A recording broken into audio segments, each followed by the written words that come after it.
Thank you very much. Good evening, everyone. It's a pleasure to be here. Thank you for making the time and being here. I am the speaker, but before giving you my analysis, I'll spend a few minutes on introducing Menas Associates, with which I've worked for more than 20 years now. Menas itself was actually established in the late 70s by the late Keith McLaughlin, who was an Iran expert, a very recognized Iran expert. And one thing that actually binds the two companies is Iran-US Claims Tribunal, where Menas was actually one of the consultants, one of the advisors, and Keith also played an important role. But in the meantime, the company has moved beyond its original region of MENA and covers all the emerging markets across the world, and as you can see, has basically consulting, reports, briefings, and a number of very comprehensive publications on various emerging markets, including Iran's strategic focus. And I think whoever is interested, let us know, and we will obviously send you samples of our work. With that, let me start the briefing. I will go through the slides, and then we will have time for questions and answers. So what I will cover, I will start with some basic analysis of the election results, and then obviously spend some time discussing the political consequences of Hassan Rouhani's re-election. Then move a little bit to economic indicators. Obviously, when we think of opportunities, we need to look at what's happening in the Iranian economy.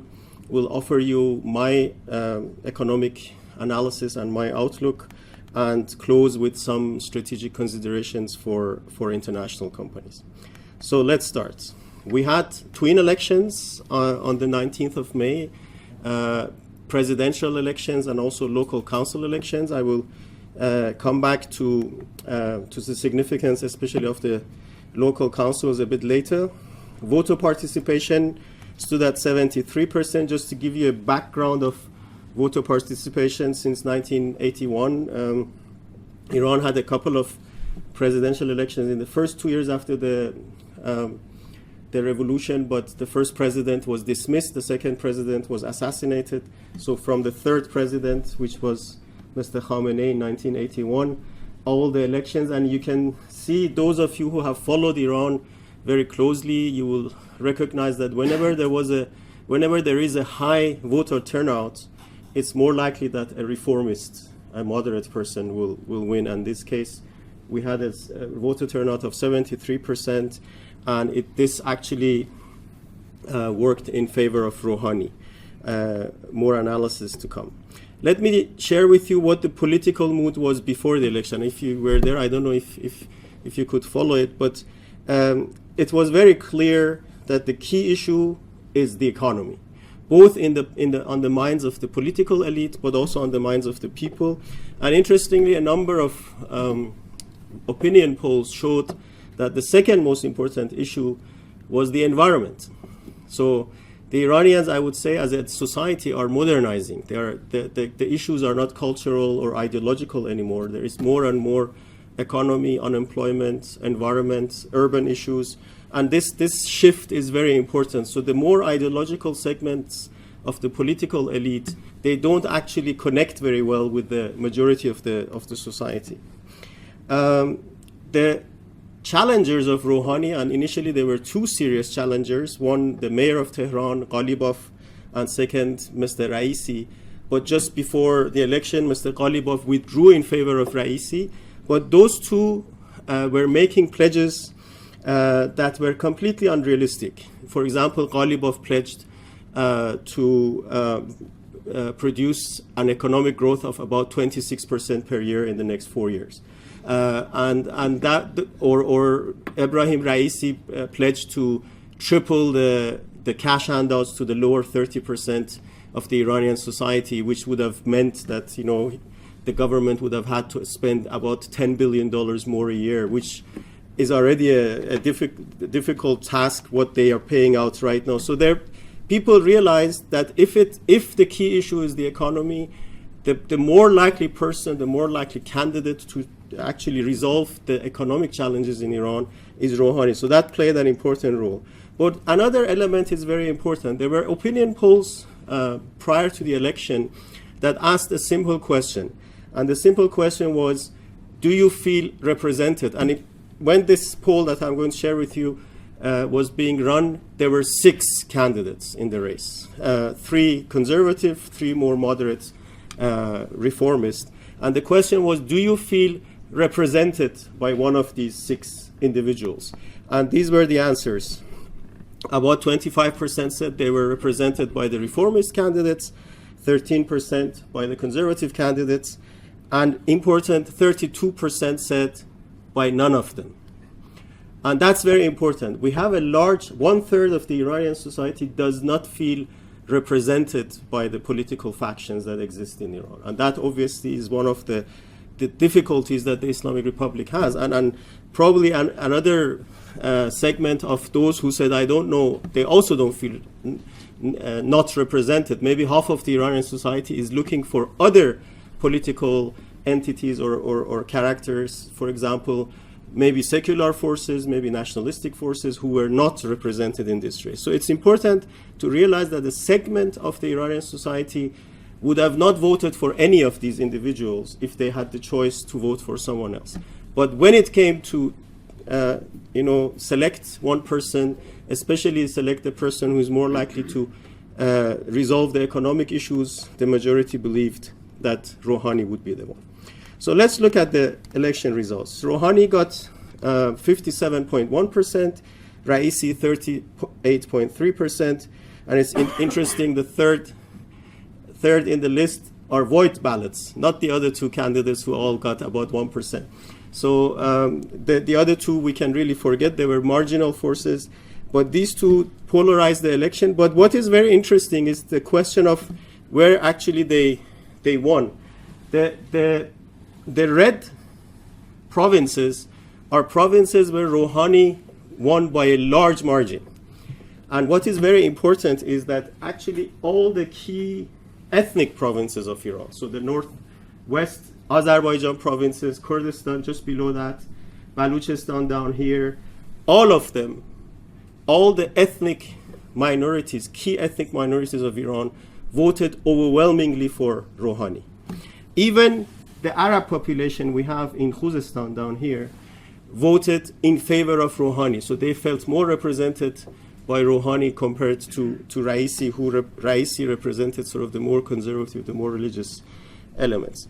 The blue provinces, only 2, are those where Raisi won by a large margin. And it's interesting, Raisi is originally from the Khorasan province. Khorasan, we now have 3 Khorasan provinces. This used to be 1 province, they broke it down.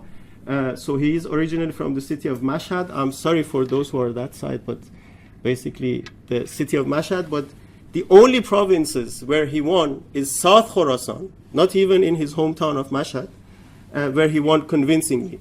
And Qom. And Qom is obviously the holy city of Iran. So the two provinces where he won convincingly, and this is obviously very weak. And the light blue ones are the provinces where he won with marginal margin, but he won them. And the yellow provinces are all the provinces where Rohani won, not with a convincing margin, but with a margin. And it shows you Rohani is quite accepted across the country. Obviously, the mobilization factors in Qom and also in Khorasan, where different Raisi came from there. The only surprise on this map is actually the home province of Rohani himself, which is the province of Semnan. He lost Semnan. No one would have believed that. But the reason he lost Semnan is because Ahmadinejad, the previous president, was also from Semnan. And I guess Ahmadinejad managed to mobilize more forces against Rohani than Rohani could mobilize for himself. So it's a very interesting dynamics, but it's important, especially for the ethnic groups in Iran. We always sort of gauge first voter participation, secondly, do they vote for the president who has won? And in this case, obviously, it is the case. So Rohani has an interesting, a new and stronger mandate compared to 4 years ago. 4 years ago, he won by 50.7%.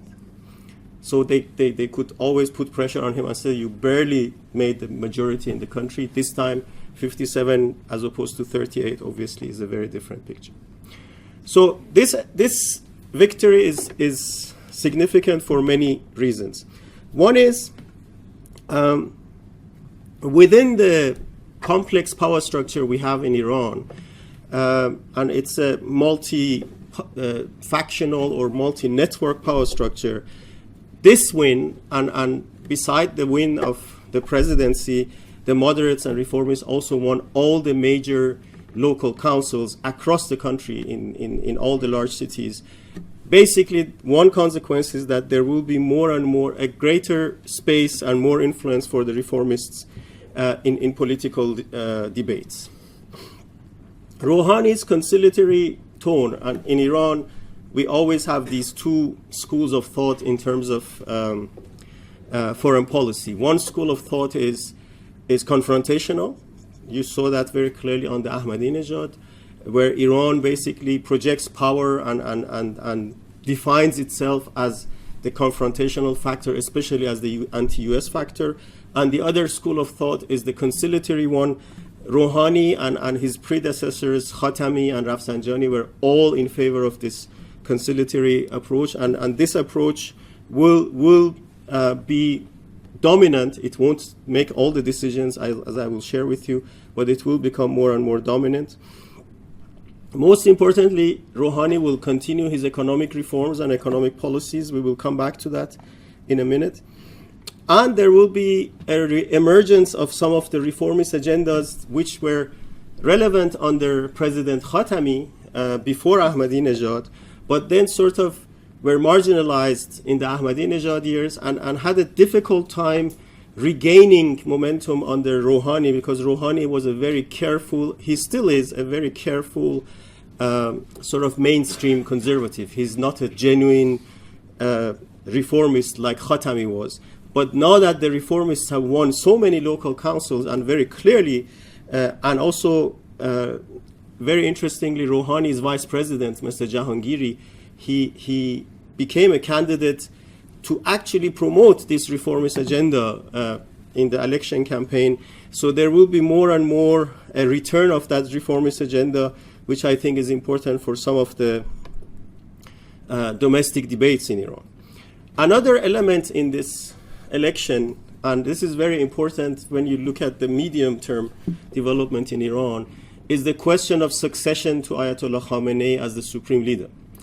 Now, interestingly, about 6 months ago, a debate started in Iran, and there were three serious contenders for succession of Khamenei. Number one was actually Mr. Raisi, who just ran for president and lost. Number two is the current head of judiciary, Sadegh Larijani. And number three was Mr. Rohani, believe it or not, even though obviously he has a lot of challengers. But look at the picture now. Raisi is out. They will tell him, you couldn't even win a presidential election. How do you want to be the supreme leader? And now we have Sadegh Larijani, who is less experienced and has never won a national election, and Rohani, who has twice won a presidential election. So many believe that this election has actually made Rohani a serious contender for the supreme leadership once Khamenei either dies or becomes unfit, because that's the other scenario. If the supreme leader becomes unfit to rule, then there will be a selection of a successor. So this is an important dimension in this election. This all doesn't mean that the arch-conservatives and hardliners and Rohani opponents are just going to sit idle. We don't have a democratic culture in Iran. The losers will still try to put pressure on those who won and try to spoil things, but essentially there is more space for the reformists and moderates in Iran. Impact on external relations. One question has always been what will be the impact on the future of the nuclear deal, the so-called JCPOA. It's very interesting that in the election campaign, even the conservative candidates, declared their commitment to the JCPOA. So I don't see a threat from the Iranian side. What happens from the Trump side is obviously from the US side is an open question. But from the Iranian perspective, there is a commitment to the nuclear deal, and there is a very deep interest on improving ties with the European Union. Iran-US relations, obviously very complicated because of the Trump factor. But in his first press interview after the re-election, Rohani said something very nuanced. He said, we are still waiting to see what kind of policies will emerge from Washington. He also realizes that, not everything is fully settled in Washington, and once that is clear, Iran will react. But the policy, at least from the Rohani government, is continued engagement. Obviously, there is some engagement because of the so-called JCPOA. You know that there are JCPOA meetings once every quarter. So the two sides are engaged, and we will have to see what happens. In terms of regional relations, there is a lot of there are tensions between Iran and Saudi Arabia, or Iran and the GCC as a whole, and the recent Trump visit to Saudi Arabia and this whole declaration of sort of an anti-Iran agenda obviously irritates the Iranian stakeholders. I would say Iran will continue this sort of two-faceted or multifaceted policy of, on the one side, reaching out and saying we are ready for engagement, but on the other side, also using some proxy conflicts to put pressure on the Saudis. So it's a very ambiguous situation, but the dominant idea, at least from the Iranian side, is to engage, and that obviously is reaffirmed through Rohani's re-election. In the Syrian crisis, the Iranian government doesn't have much influence. It's a portfolio that's controlled by the Revolutionary Guards, and there obviously I don't see any change, and I think Iran will stick to the strategy of trying to make sure that there is no anti-Iranian agenda in Syria. Iran-Russia relations, even though some people talk about a strategic relationship between Iran and Russia, I don't think that's the case. There is a lot of distrust from Iran towards Russia in general, and right now what Russia experts call a multi-vector policy or strategy of Putin in the Middle East is also irritating the Iranians. So I see a lot of tactical cooperation on Syria, on maybe other things, but not necessarily a strategic relationship. The real strategic relationship that Iran is trying to develop right now is with the EU. And there is a lot of effort and investment going into this from both sides. And I think that will be the cornerstone of the Iranian strategy over the next few years. So let's move to economic policies. As I said, the economic reforms will continue. We know that since the implementation of the nuclear deal, the economy has experienced a path of growth, even though the growth and also some of the developments have been below expectations, but it's going in the right direction. Recovery is coming, and the most important positive impact of the post-election period has been on the petroleum sector, both in terms of producing and exporting more oil, but also being able to transfer technology, buy the different equipments that Iran could not buy under the severe sanctions. So there is a positive development in the petroleum sector. Foreign investment is emerging. According to Iranian statistics, there was $10 billion of foreign direct investment in 2016, which is actually a good development, positive development for Iran. Iran obviously needs a lot more. I will talk about it when it comes to job creation, but it is also positive to see that.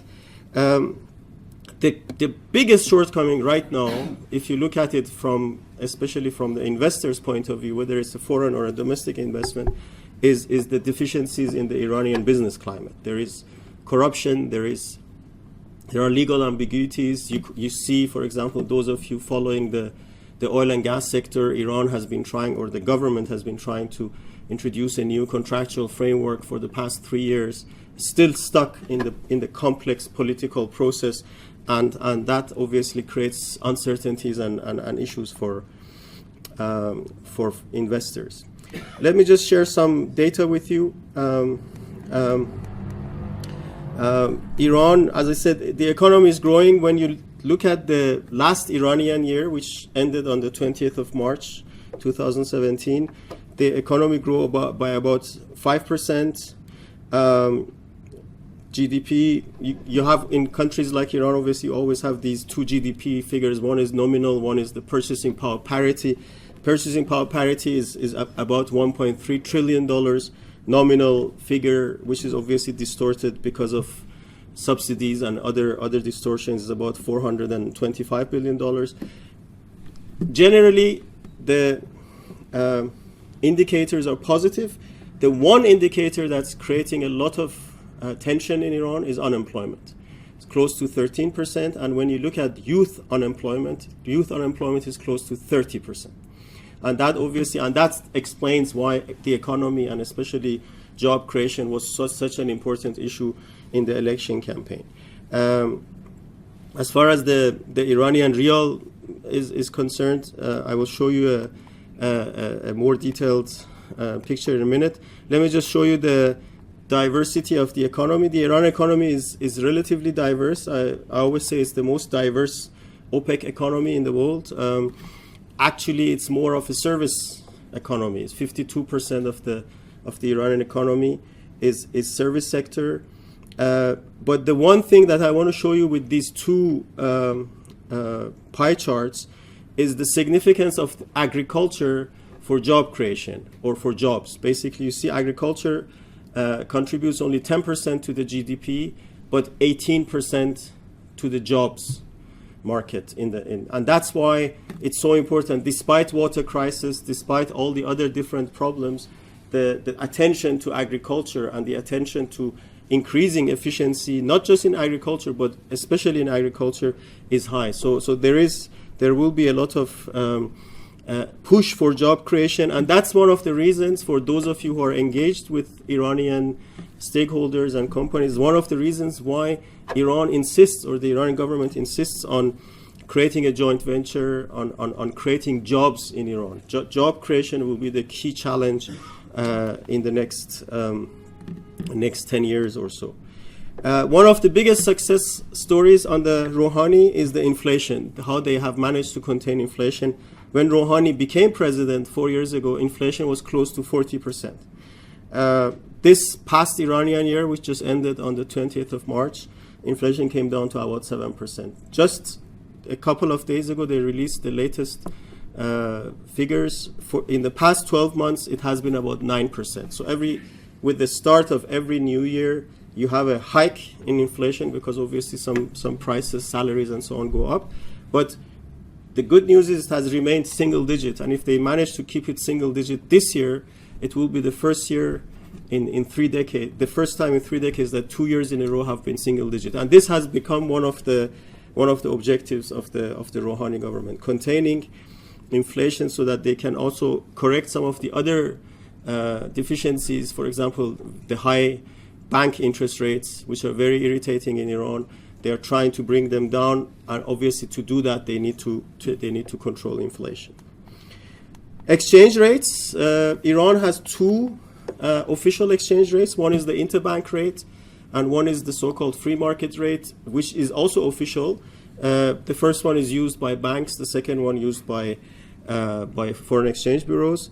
The objective over the past couple of years has been to unify these two rates, but it has been very difficult because of the different pressures. You have pressures from the importers' side who want obviously lower exchange rate. You have exporters who want a higher exchange rate.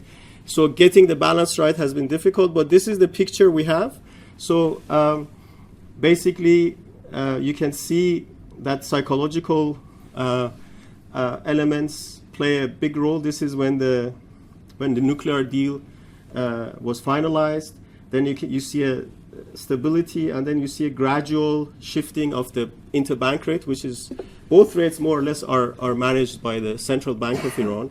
And the idea is, and this is the projection, this is my own projection, but The idea is that these two rates gradually converge, and at some point, I don't think we will have a unified rate, but I think they want to reduce the difference or minimize the difference to an extent that it's not worth going through corrupt dealings, because this is now one of the biggest sources of corruption in Iran.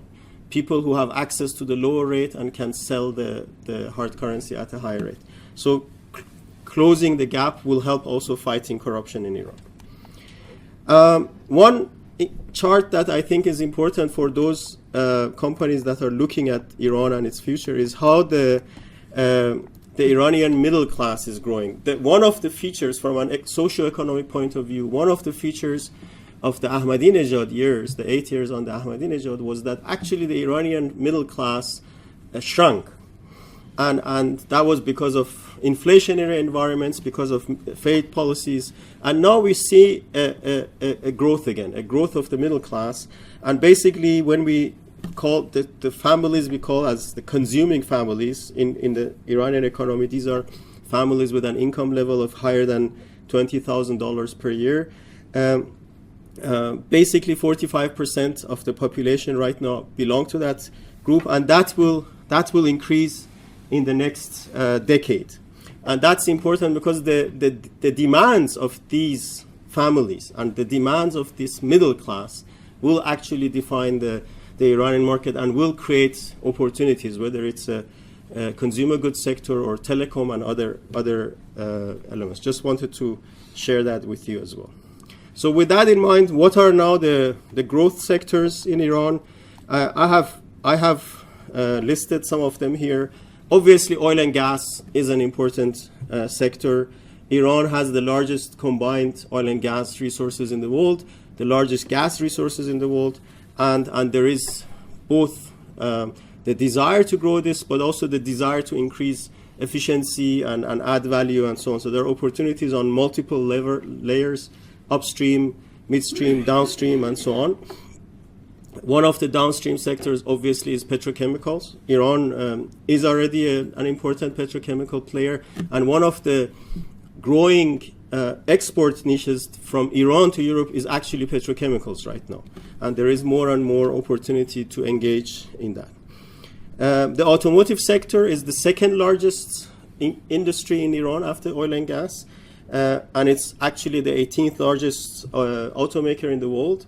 And there is actually a lot of investment, a lot of also the need and desire to modernize this industry. And the largest actual deals that were signed after the implementation of the nuclear deal have been in the automotive sector, with Peugeot and Renault actually leading the charge. The steel industry is very important, obviously, generally because Iran has more and more gas. All the gas-based industries, including steel and aluminum and so others, are important, and they have a lot of potential, and there will be more and more investments. I mentioned agriculture because of its job-creating factor. There will be more and more investments in the efficiency of the agriculture sector, in efficiency of water usage and production, and also distribution. Iran has problems on all of these levels.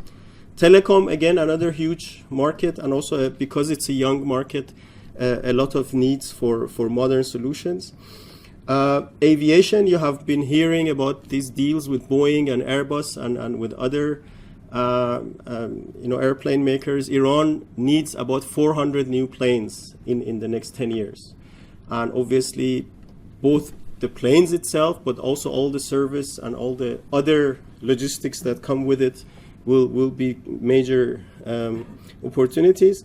And one last sector that's very interesting is tourism. Tourism has grown by about 28% in the last Iranian year. Very interesting, and they are actually investing more and more political and also economic capital into promoting tourism, because they realize tourism can actually generate jobs that Iran needs. And in fact, it can, and we will have to see how they will manage all the investments that are needed in tourism infrastructure, because obviously, and those of you who are flying to Tehran, you see all these hotels that are being built around the airport and so on. This is only part of the picture that's emerging.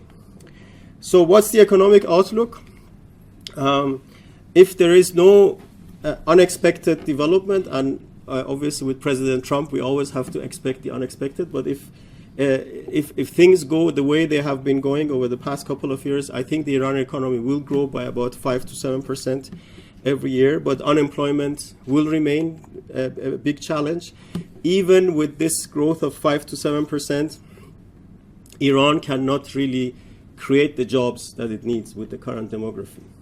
So just to give you an example, in the past 4 years, there were 2 million new jobs created, but there were 3.2 million new job entrants or job seekers that entered the market.